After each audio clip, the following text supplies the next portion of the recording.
Hey, Bears Nation. Something big is happening in Chicago, and you need to stay on top of it all.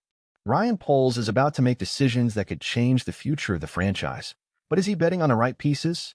Before we dive into that debate, you know the drill. Hit the like button, subscribe to the channel, and turn on the bell so you don't miss any updates on the Bears.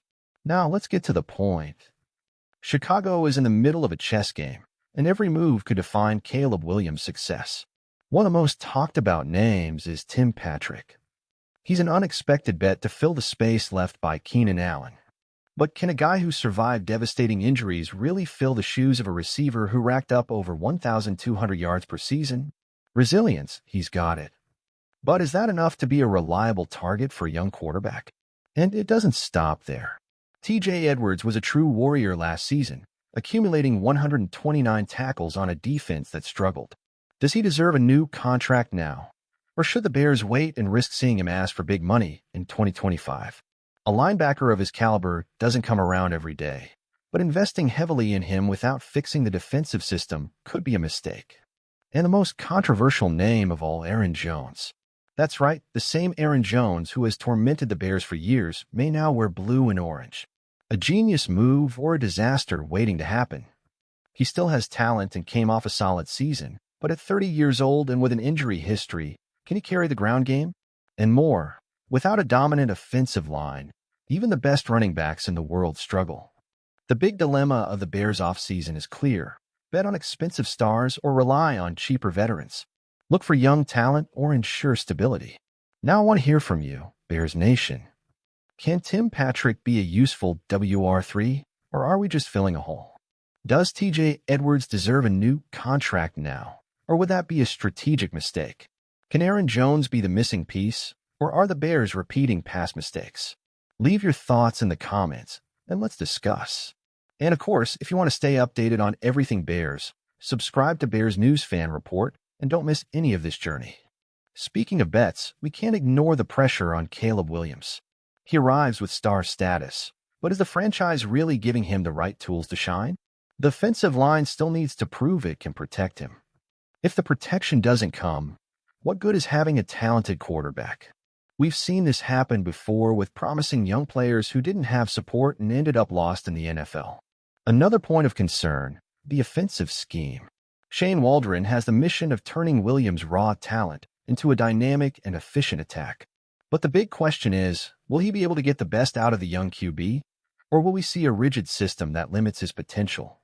And more, will the chemistry between him and DJ Moore be enough to make up for possible flaws in the roster? The draft brought hope, but will rookies like Romo Duns and the reinforcements on the offensive line handle it in their first year? Building a winning team takes patience, but will the fans have that patience if the results take time to come? So, I want to hear from you, Bears Nation. Does Caleb Williams have enough support to be an immediate success? Is Shane Waldron the right guy to maximize this attack? Should the Bears seek more reinforcements or trust the talent they already have? Leave your comments and let's continue this discussion. And of course, subscribe to the channel, turn on notifications, and stay tuned because this season promises to be full of surprises. As a Bears fan, I'm pretty torn about this offseason. On one hand, I like the idea of giving Caleb Williams a stable environment without the pressure of carrying the team alone right off the bat. But honestly, some of these decisions worry me. Tim Patrick is a possible replacement for Keenan Allen? Man, that's a risky bet.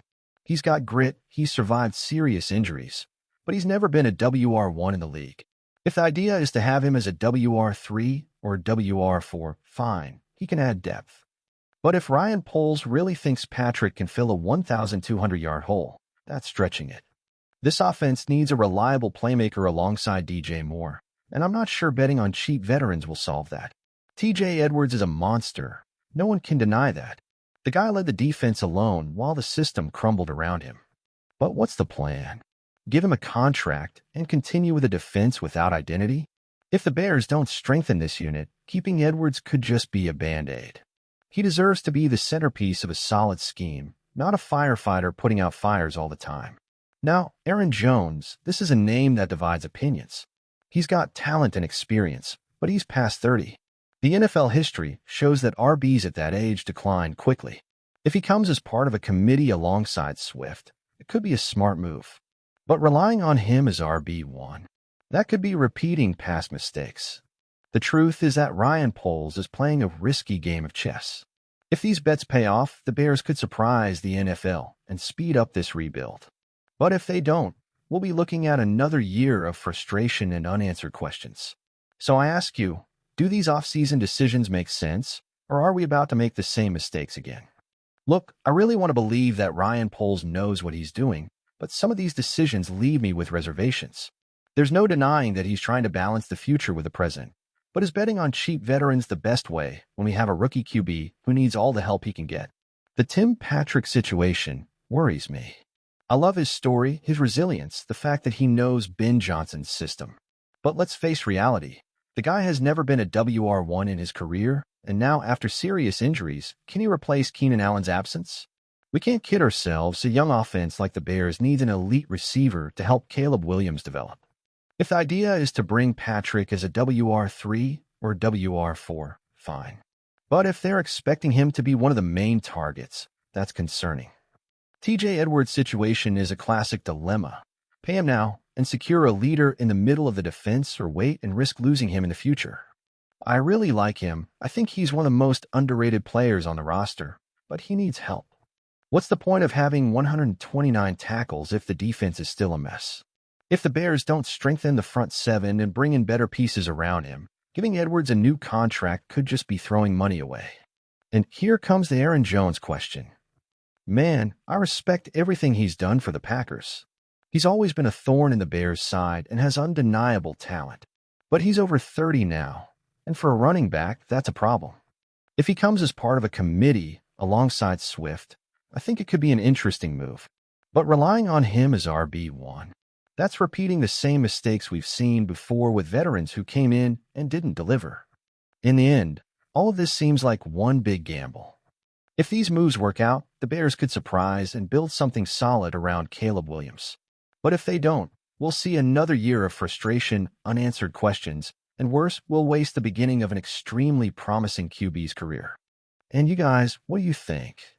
Is Ryan Poles on the right track, or is he playing with fire? Leave your comments, subscribe to Bears News Fan Report, and stay tuned for more updates on our Bears. Bear down.